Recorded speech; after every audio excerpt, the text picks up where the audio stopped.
The raging waters crashed against the rocky banks of Eagle Creek in 1872, turning the normally peaceful stream into a roaring monster that devoured everything in its path. Phillip Zanders crouched low on his horse, squinting through the punishing rain as lightning split the sky above Arizona territory. That's when he heard its faint cries barely audible above the storm's fury, desperate pleas that shouldn't have reached his ears but somehow did. Phillip had been riding back to his modest ranch outside Prescott when the storm hit. At 32, he'd spent enough time in the territory to know when to seek shelter, but something had drawn him toward the swollen creek instead of away from it. Now he understood why. The cries grew louder as he urged his reluctant horse closer to the water's edge. Through sheets of rain, he spotted them, two young women, clearly Apache, clinging to a partially submerged tree. Their dark hair plastered against terrified faces, their hands gripping the bark with the desperation of those who knew death was moments away. "Hold on," Phillip shouted, though he doubted they understood his words. The twins couldn't have been more than 18. One wore a dress with faded blue beadwork, the other in similar clothing but with red accents, the only way he could tell them apart in the chaos. The floodwaters swirled viciously around the tree, which groaned and shifted with each surge of the current. Phillip dismounted and tied his horse to a sturdy pine set back from the flood zone. He grabbed the length of rope he always kept with his saddle and began to work his way toward the stranded women. The muddy ground betrayed him repeatedly, sending him sliding toward the rushing water. Each time he caught himself, forced himself upright and pushed on. The tree shifted again, eliciting screams from both women. The one in the blue beadwork slipped, nearly losing her grip entirely before her sister grabbed her wrist. "I'm coming," Phillip called, his voice fighting against the wind. He reached the edge of the flood zone and tied the rope around his waist, securing the other end to a solid boulder. The water was freezing when he waded in, nearly knocking him off his feet immediately. The current pulled at him with the strength of 10 men, but Phillip had grown up strong from ranch work. He fought against the pull, struggling forward inch by agonizing inch. The water reached his chest before he could get close enough. He stretched his hand out toward the women. "Take my hand," he shouted. The twin in red reached out first, her fingers brushing his before the current pushed her back. On her second attempt, she managed to grasp his hand. Phillip pulled her toward him with all his might, fighting the force of nature itself, until she was close enough to wrap her arms around his neck. "Your sister," he said, pointing. The young woman nodded, her eyes wide with fear. Getting back to shore with one woman was hard enough. The rope gave him leverage to pull against the current, but the added weight and the continuously rising water made progress painfully slow. When they finally reached the muddy bank, the woman collapsed onto the ground, coughing and trembling. Phillip didn't hesitate. He turned back immediately, unwinding more rope as he pushed into the torrent again. The second twin was barely hanging on, the tree now tilting dangerously as the flood undermined its roots. "Just a little longer," he called. She was watching him, her dark eyes filled with terror and hope. As he struggled closer, the tree gave a sickening crack. Phillip lunged forward, abandoning caution. His hand closed around her arm just as the tree surrendered to the flood, toppling into the churning waters. The sudden weight nearly pulled him under. The rope around his waist went taut, cutting into his skin through his soaked clothing. For a terrible moment, Phillip thought they would both be swept away. Then his feet found purchase on something solid beneath the water, and he heaved with every ounce of strength he possessed. Their progress back to shore was a blur of pain and determination. When they finally collapsed on the muddy ground beside the first twin, Phillip could hardly breathe. His muscles screamed in protest as he forced himself to sit up and check on the women. Both were alive, though the second twin seemed to have swallowed water and was coughing violently. Her sister held her, murmuring softly in Apache. When she looked up at Phillip, there was something in her eyes he couldn't quite identify. Gratitude, certainly, but something else too. Something that would haunt his dreams in the years to come. "We need shelter," he told them, using gestures to communicate. Neither spoke English, but they understood his meaning. He helped them to their feet and led them to his horse, which whinnied nervously at the strangers. Phillip mounted first, then helped the twins up behind him. The horse protested at the extra weight but responded to his commands as they set off toward the nearest sanctuary, a small cave Phillip knew of in the hills. By the time they reached the cave, night had fallen completely.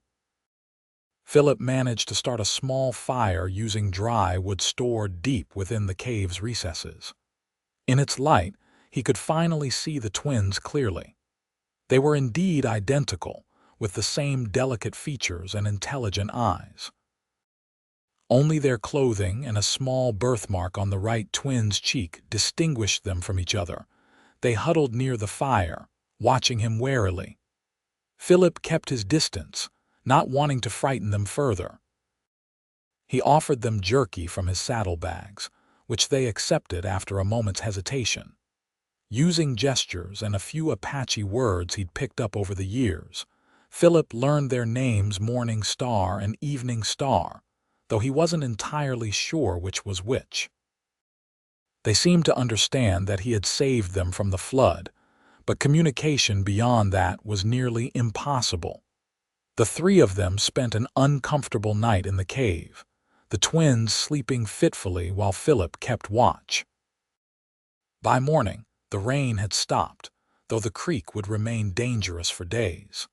Phillip knew he needed to return the young women to their people, but he had no idea which Apache band they belonged to or where their camp might be located. As the twins awoke, the one with the birthmark Morning Star, he thought, approached him cautiously. From a pouch tied at her waist, she withdrew a carved wooden token and pressed it into his palm. Her fingers lingered on his for a moment longer than necessary. "Thank you," she said in halting English, surprising him. Her sister joined them, placing her hand over their joined ones.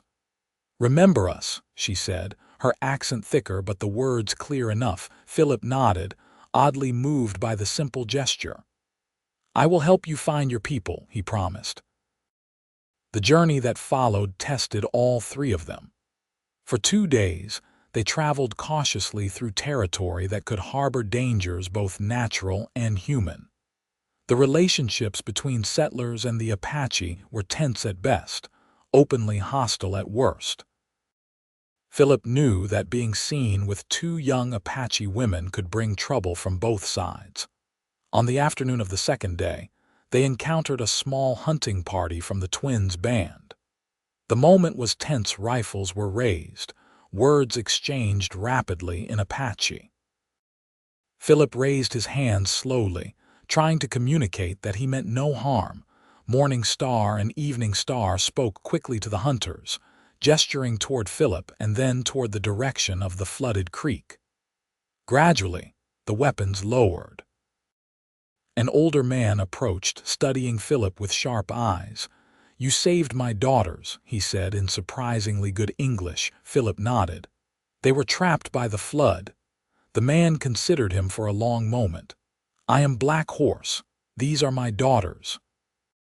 The people will remember what you have done." The farewell that followed was brief.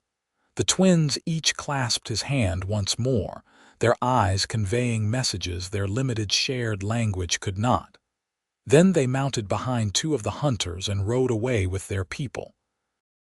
Phillip watched until they disappeared from view, feeling an unexpected sense of loss. He returned to his ranch and the life he'd built.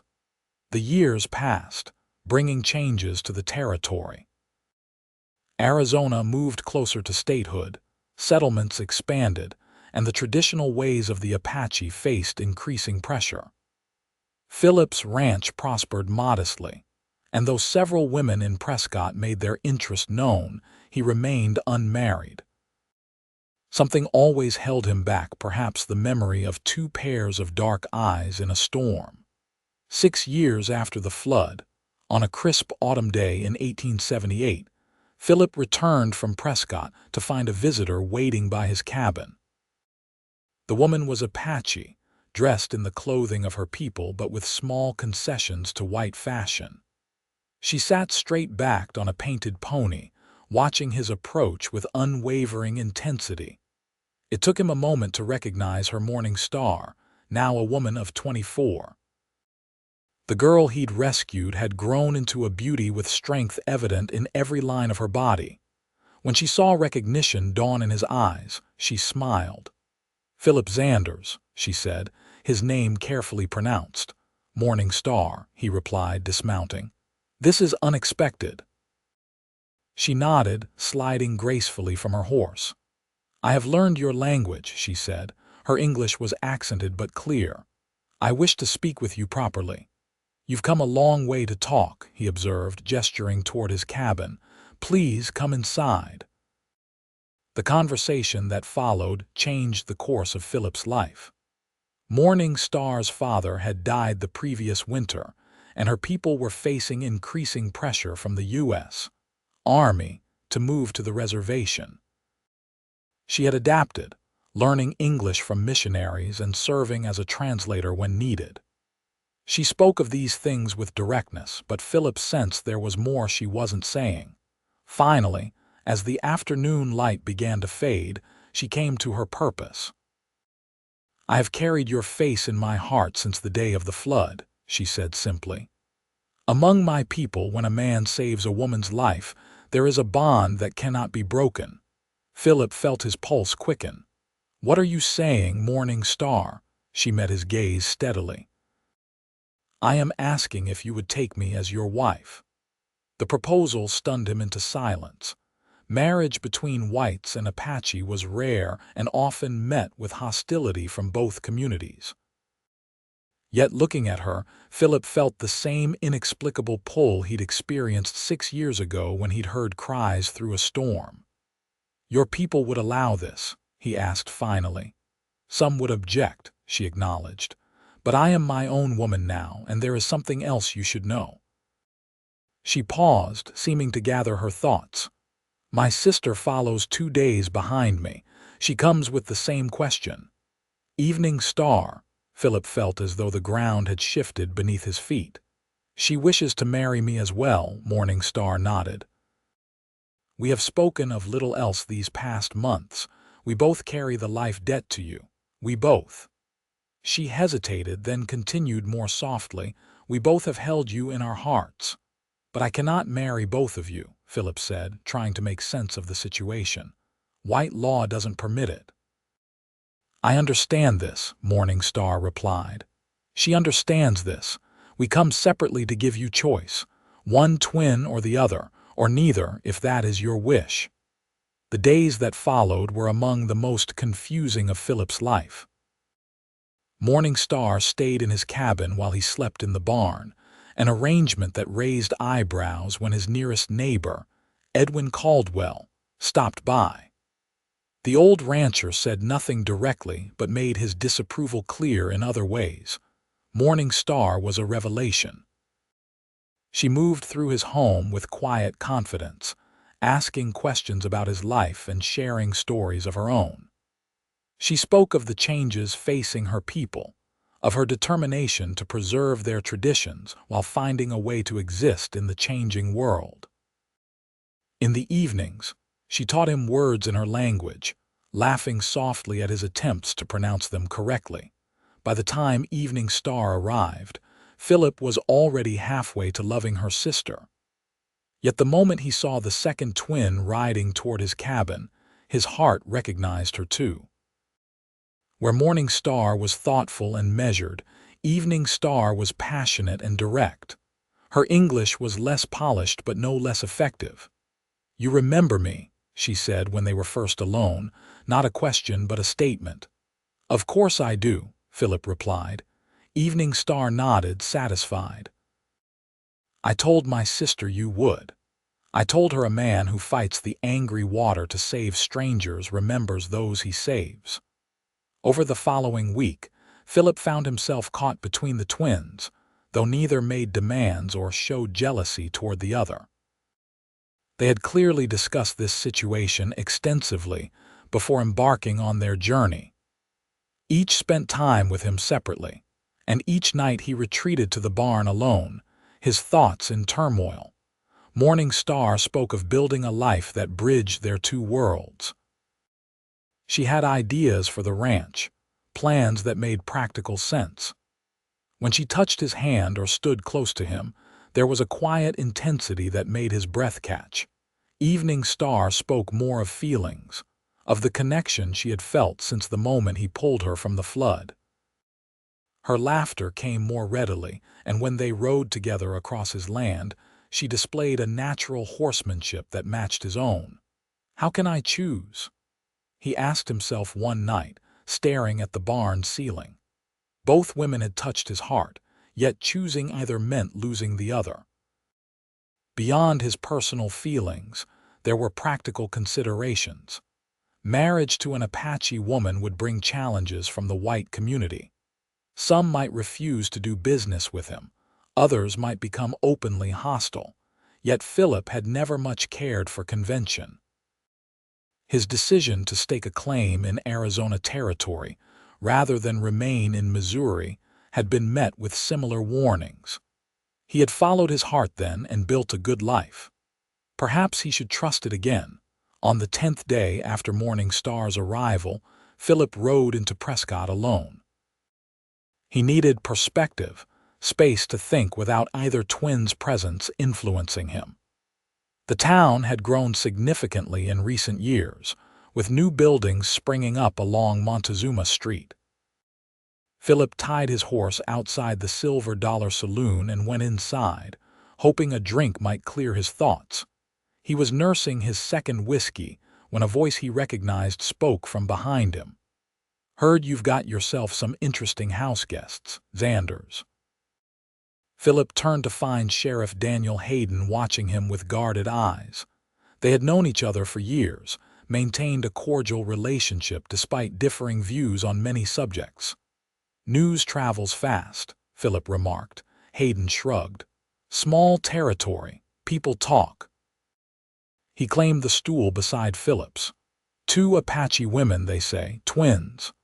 I saved them from a flood some years back," Philip explained, seeing no reason to lie. "They've come to repay the debt." "That's so," Hayden's voice held skepticism. "And how exactly are they planning to repay it?" The implied insult made Philip's jaw tighten. "They've offered marriage, if you must know. One or the other, not both. I'm still deciding if I'll accept either offer." The sheriff's eyebrows rose. "Marriage to an Apache?" He shook his head. "Think carefully, Philip. There are plenty of respectable white women looking for husbands. Patricia Clancy, for instance, been sweet on you for years." Patricia was the daughter of one of the wealthier merchants in town, a pretty woman in her late 20s who had indeed shown interest in Philip on numerous occasions. He had always politely deflected her attention, sensing no real connection between them. "Patricia deserves someone who loves her," Philip said evenly. "And I deserve to choose my own wife, regardless of what others might think." Hayden sighed. "I'm speaking as a friend, Philip. Mixed marriages bring trouble. Not just talk, but real trouble. Some folks around here won't take kindly to it." "Then they can take their business elsewhere," Philip replied, finishing his drink. "I appreciate the concern, Daniel, but my mind's made up. I just need to figure out which one." The sheriff shook his head. "Which one?" he repeated. "As if you're choosing between horses. They're not like us, Philip. Their ways are different. Maybe that's not such a bad thing." Philip stood, placing coins on the bar. "Good day, Sheriff." As he rode back to his ranch, Philip realized that the conversation had indeed helped clarify his thoughts, though not in the way Hayden might have hoped. The prospect of facing prejudice didn't intimidate him. If anything, it strengthened his resolve. The only question remaining was which twin had truly captured his heart. He returned to find them waiting, sitting together on the porch steps in near-identical poses. Something in his expression must have alerted them that a decision was near. They exchanged a glance laden with unspoken communication. "We would speak with you together," Morning Star said, rising. Evening Star nodded. "It is time for truth between us." Inside the cabin, they sat at his small table, the twins side by side facing him. For a moment, no one spoke. Then Morning Star reached for her sister's hand. "We have not been entirely honest with you," she began. Phillip felt a flicker of apprehension. "About what?" "About our hearts," Evening Star continued.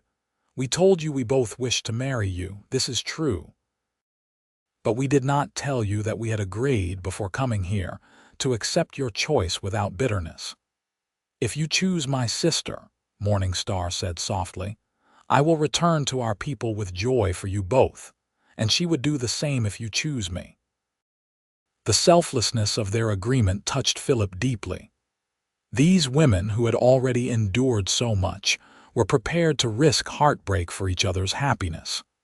"There is one more thing," Evening Star added, her voice taking on a different quality. "Among our people, there is a story of twin spirits who are separated in life but united in purpose. It is said that to know one is to know both, for they are two halves of the same soul." Phillip considered her words. "Are you suggesting that whichever of you I choose, I am choosing both in some way?" Morning Star's eyes held his. "We are saying that we have discussed this much between ourselves. We have asked the spirits for guidance. And we believe that your heart recognizes something in both of us because we share the same spirit. But I can only marry one of you," Phillip reminded them, the conflict still unresolved in his mind. "Yes," Evening Star agreed. "This is the way of your people. But you must choose with clear eyes, knowing the full truth." They fell silent then, waiting for him to speak. Phillip looked from one to the other, seeing the same courage and determination in both faces. Yet there were differences, two subtle variations in how they held themselves, how they spoke, how they engaged with the world around them. In that moment of clarity, Phillip knew which of the twins had captured his heart more completely. It wasn't a matter of one being superior to the other, but simply of resonance of two souls recognizing something essential in each other. "Morning Star," he said quietly, "if you are still willing, I would be honored to take you as my wife." A complex series of emotions crossed her face: joy, triumph, and a flash of sadness for her sister. Beside her, Evening Star closed her eyes briefly, then opened them with a smile that showed no bitterness. "You have chosen well," Evening Star said, rising from the table. "My sister's heart has been yours since the moment you reached into the flood for her." Morning Star remained seated, her eyes never leaving Phillip's. "Is this truly what you want? A life between two worlds, never fully belonging to either?" Phillip reached across the table to take her hand. "I want a life with you. The rest we'll figure out together." The wedding took place 2 weeks later, a simple ceremony performed by a circuit riding preacher who raised his eyebrows but asked no questions when presented with the unusual couple. Evening Star stood as witness, her face composed though her eyes betrayed deeper emotions. A handful of Phillip's more open-minded neighbors attended, along with a small group from Morning Star's band who had traveled to show their support. The days after the wedding were both joyful and difficult. Evening Star remained with them briefly, then prepared to return to her people. The morning of her departure was clear and cool. Phillip found her by the corral, adjusting her horse's saddle. "You don't have to leave," he said, though he knew she did. Evening Star turned to him with a sad smile. "Yes, I do, for all our sakes." She paused, then added, I will always carry you in my heart, Phillip Zanders, but my path leads elsewhere now. Where will you go? Back to our people for a time, then perhaps north to the mountains. I have always loved the high places. She mounted her horse with fluid grace. Take care of my sister. She is stronger than she seems, but she will need your strength too. Morning Star joined them, embracing her twin from beside the horse. No words were exchanged between the sisters, but their farewell spoke volumes in its intensity. As Evening Star rode away, neither Phillip nor Morning Star spoke until she had disappeared from view. She will find her own happiness, Morning Star said finally, though whether she was reassuring herself or Phillip wasn't clear. I hope so, he replied, wrapping an arm around his new wife's shoulders. She deserves it. Life settled into new patterns in the months that followed. Morning Star proved adept at managing the household while also bringing new ideas to the ranch operation. She introduced Phillip to traditional Apache methods of water conservation that helped during the dry season, and her knowledge of local plants enhanced their garden's productivity. Not all the adjustments were easy. When they went into Prescott together, Phillip noticed the stares and whispers. Some shopkeepers were overtly hostile, others merely cool. Morning Star bore these slights with dignity, though Phillip saw how they affected her. We could move, he suggested one night after a particularly unpleasant encounter in town. California, perhaps, or north to Colorado. Somewhere people might be more accepting. Morning Star shook her head. This is our home. We will not be chased away by narrow minds. Her determination was one of the qualities Phillip loved most about her. As spring turned to summer in 1879, their bond deepened. Morning Star began teaching him more of her language and traditions, sharing the stories and beliefs that had shaped her. In return, Phillip taught her to read English, spending evenings with books spread across the table between them. In July, Morning Star announced she was carrying their child. The news brought both joy and anxiety. A mixed-blood child would face challenges in either world. But as Phillip placed a hand on his wife's still flat stomach, he felt only wonder at the new life they had created together. Boy or girl, this child will know both worlds, Morning Star promised. And will be stronger for it. The pregnancy progressed smoothly through the fall. Their home expanded as Phillip added a new room for the coming baby. Morning Star wove traditional Apache cradle boards and blankets while also accepting the handmade quilts offered by the few white women who had accepted her.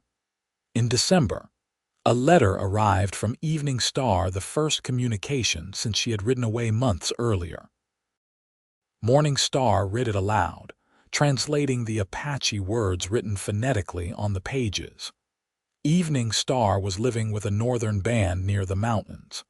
She had taken up a position as a healer's apprentice and found purpose in the work. Though she did not say so directly, there were hints that she had met someone who brought her happiness. She sounds well, Phillip observed when Morning Star finished reading. Yes, she agreed, running a hand over her now prominent belly. Our spirits are finding their separate paths. The winter of 1879-1880 was harsh, with heavy snow isolating the ranch for weeks at a time. Phillip worried about the baby coming during a storm, but Morning Star remained calm, assuring him that the child would arrive when the time was right. She was proved correct in early February when their son was born on a clear, cold night. The birth was difficult but uncomplicated, with an elderly Apache midwife from a friendly band assisting. When Phillip first held his son, swaddled tightly in a blanket Morning Star had woven, he felt a love so powerful it nearly overwhelmed him. "He has your eyes," Morning Star said softly, watching them from the bed. "And your spirit," Phillip replied. "What shall we call him?" They had discussed names but reached no final decision. Now, looking at the tiny face with features that blended both their heritages, Morning Star smiled.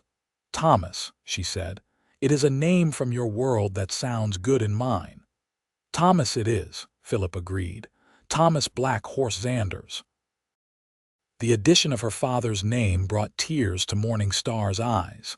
"He would be proud," she whispered. Spring brought new challenges and joys. Thomas grew quickly, his bright eyes taking in the world around him. Morning Star recovered her strength and resumed her work alongside Phillip. They developed a rhythm, sharing childcare and ranch responsibilities in a way that raised eyebrows among traditional whites and Apache alike. In May, they received unexpected visitors. Sheriff Hayden rode up with two other men Phillip recognized as Army officers from Fort Whipple. "Afternoon, Zanders," Hayden said, dismounting. His eyes moved to Morning Star, who stood in the doorway with Thomas in her arms. "Madam." The acknowledgement, however small, was a step forward from their last encounter. "What brings you out here, Sheriff?" Phillip asked. "Official business, I'm afraid." Hayden gestured to the officers. "This is Captain Reynolds and Lieutenant Foster. They're here about the Apache situation." Phillip tensed. "What situation would that be?" Captain Reynolds stepped forward, a tall man with a weathered face and tired eyes. "There's been a directive from Washington. All Apache are to be relocated to the San Carlos Reservation by the end of summer." Morning Star's grip on Thomas tightened, though her expression remained impassive. "My wife is a legal resident of this territory," Phillip said firmly. "She's married to a U.S. citizen and has broken no laws." "We're aware of your situation," Reynolds replied, choosing his words carefully. "That's why we've come in person rather than sending regular troops. Given the circumstances, exceptions may be possible." "Exceptions?" Morning Star spoke for the first time. "For me, but not my people." The captain had the grace to look uncomfortable. "Policy is set in Washington, madam. I just enforce it." "What exactly are you proposing?" Phillip asked. Lieutenant Foster produced a document. "Mrs. Zanders would need to register as a legal resident alien and accept certain restrictions on travel. There would be quarterly check-ins with the Indian Agency." "And in return," Phillip pressed. "She would be permitted to remain here with you and your child," Reynolds said. "Off reservation." The implications hung in the air between them. Morning Star would be allowed to stay, but at the cost of accepting government oversight and restrictions on her freedom. It was a compromise that acknowledged their marriage while still treating her as less than a full citizen. "We'll need time to discuss this," Phillip said finally. Hayden nodded. "Take a day or two, but a decision will be needed soon." After the men had gone, Morning Star placed Thomas in his cradle and stood silently by the window for a long time. Phillip waited, knowing she needed to process what had been said. "They seek to divide us from our people," she said eventually, "to make us grateful for small mercies while they take everything else." "Yes," Phillip agreed, not offering false reassurances. She turned to him, her expression resolute. "I will not pretend this is justice, but I will not leave you and Thomas. We will sign their paper, follow their rules, and find ways to help my people that these men cannot foresee." They accepted the government's terms the following day. Morning Star's fingerprint joined Phillip's signature on documents that formally recognized her right to remain off reservation, while imposing restrictions that chafed against both their senses of fairness. But as Phillip watched his wife's face during the process, he saw not defeat but determination, a strategic retreat that preserved what mattered most while planning for a longer fight. In the months that followed, their home became a quiet waypoint for Apache traveling between bands or seeking temporary refuge from government pressure. Morning Star kept careful records of their visitors, reporting only what was required during her quarterly meetings with the Indian agent, a dour man named Simmons, who clearly disapproved of their marriage but followed the letter of the agreement. Thomas thrived, growing into a curious toddler who followed his father around the ranch and sat in his mother's lap during evening storytelling. He developed an easy bilingualism, switching between English and Apache words with the natural facility of childhood.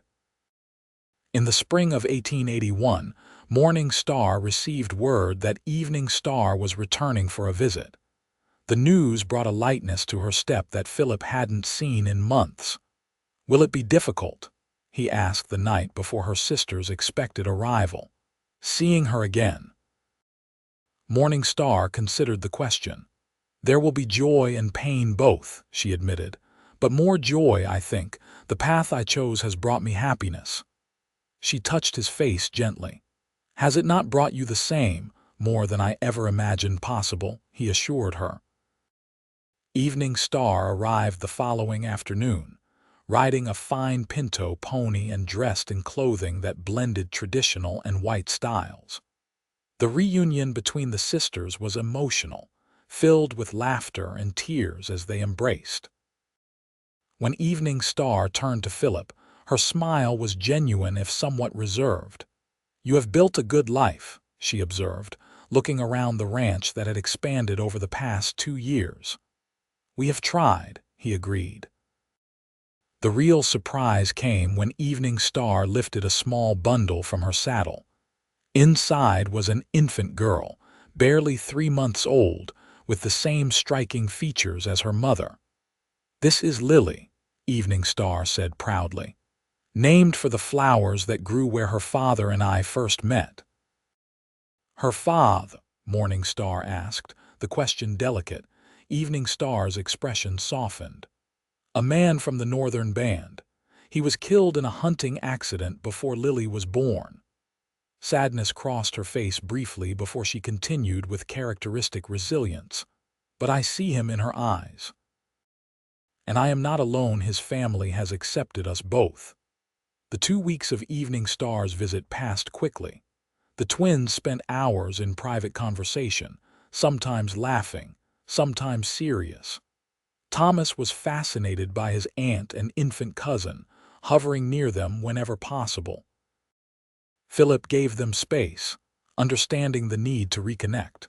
One evening, as twilight settled over the land, Evening Star sought him out alone.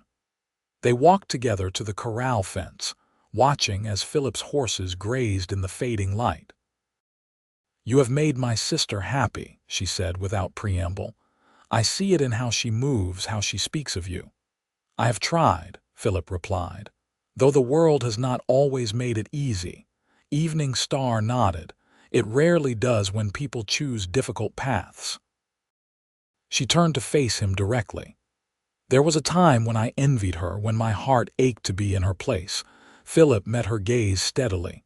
"And now I understand that the spirits led us each where we needed to go." She smiled, a genuine expression that reached her eyes. "My daughter has brought me a joy I never imagined possible, and seeing you with my sister with your son. I know you chose correctly." "Thank you," Philip said simply, touched by her candor. "Take care of them," Evening Star continued, her voice softening. "Difficult times are coming for our people. The government makes more promises, breaks more treaties. Morning Star will need your strength in the years ahead." "She will have it," Philip promised. "Always." When Evening Star departed, the farewell between the sisters was bittersweet but peaceful. They had found their separate paths while maintaining the profound connection that had defined them since birth. As Evening Star rode away with Lily secured in a traditional cradle board, she turned back once to wave, her smile visible across the distance. Life continued to evolve for the Zanders family. Philip expanded the ranch, hiring several young Apache men who needed work after being displaced from their traditional lands. Morning Star started a small school in a converted outbuilding, teaching both Apache and white children from neighboring properties. Her methods raised eyebrows at first, but the results children who could navigate both cultures with increasing confidence gradually won approval from all but the most prejudiced. Thomas grew into a handsome boy with his father's height and his mother's quiet intelligence. At 6, he was already an accomplished rider and spoke both languages with natural fluency. When a daughter, Sarah, joined the family in 1883, Thomas appointed himself her protector, a role he took very seriously. The years brought changes to the territory as well. Arizona moved closer to statehood, bringing increased development and population. The pressure on remaining Apache lands intensified, despite resistance led by figures like Geronimo. Morning Star followed these events closely, maintaining connections with her people while building bridges to the white community. In 1886, Evening Star returned with 10-year-old Lily for another extended visit. The girl was striking, with her mother's features and a confident manner that reminded Philip of both twins in their younger days. Thomas, now 7, was immediately smitten with his older cousin, following her everywhere and showing off his riding skills at every opportunity. During this visit, Evening Star brought news that would alter their family's course once again. The northern band she had been living with was being forced onto a distant reservation. Rather than follow, she had decided to seek permission to join Morning Star and Philip. Would that be possible? She asked one evening after the children were asleep. For Lily and me to settle nearby, Philip and Morning Star exchanged glances. The idea of Evening Star living close by stirred complex emotions in both of them. Yet time had healed old wounds, and the thought of the twins separated by government policy seemed wrong on a fundamental level. "There is land adjacent to ours," Philip said slowly. "The Burtons are moving back east. Their place will be for sale." Morning Star's eyes brightened. "We could help you purchase it. Between us, we could create something larger than either could build alone." And so it was decided. Philip helped Evening Star navigate the bureaucratic maze required for her to gain permission to settle off reservation. The process was arduous, requiring multiple trips to Prescott and testimonials from respected community members. Sheriff Hayden, now approaching retirement, provided unexpected support, writing a letter that emphasized Evening Star's character and her connection to an established family. By spring of 1887, Evening Star and Lily were established in the former Burton property, living in the small but solid cabin while plans were made for improvements. The arrangement raised eyebrows and sparked gossip in some quarters, but the families paid little attention. They had weathered worse storms. The proximity allowed the twins to reconstruct some of the closeness they had sacrificed years before. Morning Star and Evening Star worked together on projects that benefited both properties, combining traditional knowledge with practical adaptations to their changing world. Lily and Thomas formed a special bond, cousins who shared the experience of straddling two cultures. Young Sarah adored her aunt and older cousin, soaking up stories and traditions with eager attention. In 1889, Philip expanded the school building, hiring a qualified teacher to handle formal academics while Morning Star continued cultural education. The school attracted attention beyond their immediate community, with families from as far as Prescott inquiring about enrollment. Even those who had once shunned the Indian lover and his Apache wife found themselves reconsidering as the school's reputation for excellence grew. "You've created something remarkable here," Evening Star observed one summer evening as they all sat on the porch, watching the children play in the yard. "A place where different worlds meet without one consuming the other." Morning Star smiled, leaning against Philip's shoulder. "We built it together, all of us." Philip looked at his wife, still beautiful at 35, her face showing the character and wisdom hard-won through years of navigating a world that had not always welcomed her. He thought of the frightened young woman clinging to a tree in a flood and marveled at the journey that had brought them here. "Do you ever wonder what might have happened if I had chosen differently?" he asked quietly, the question meant only for her. Morning Star considered this, her eyes drifting to where Evening Star sat with Lily, helping the girl with a beading project. "The spirits guide our steps," she said finally. "They led you to us in the flood. They led us back to you years later. They led Evening Star to her own path and then brought her back into our circle in a new way." She squeezed his hand. "We are where we are meant to be." The years continued to pass, bringing changes both expected and surprising. Arizona achieved statehood in 1912, by which time the Zanders Black Horse School had become a respected institution drawing students from throughout the region. Thomas, now in his early 30s, took over much of the ranch management, implementing progressive methods while honoring traditional practices. He had married a young woman of mixed heritage like himself, and they had 2 children who represented yet another generation bridging multiple worlds. Evening Star never remarried, but found fulfillment in her role as healer and teacher. Lily followed her mother's path for a time, before falling in love with a young Apache man who had studied at the school. Their marriage created yet another branch of the extended family. Sarah, the daughter born during more settled times, pursued education with passionate intensity. With her parents' blessing, she traveled east to attend college, one of the first women of Apache descent to do so.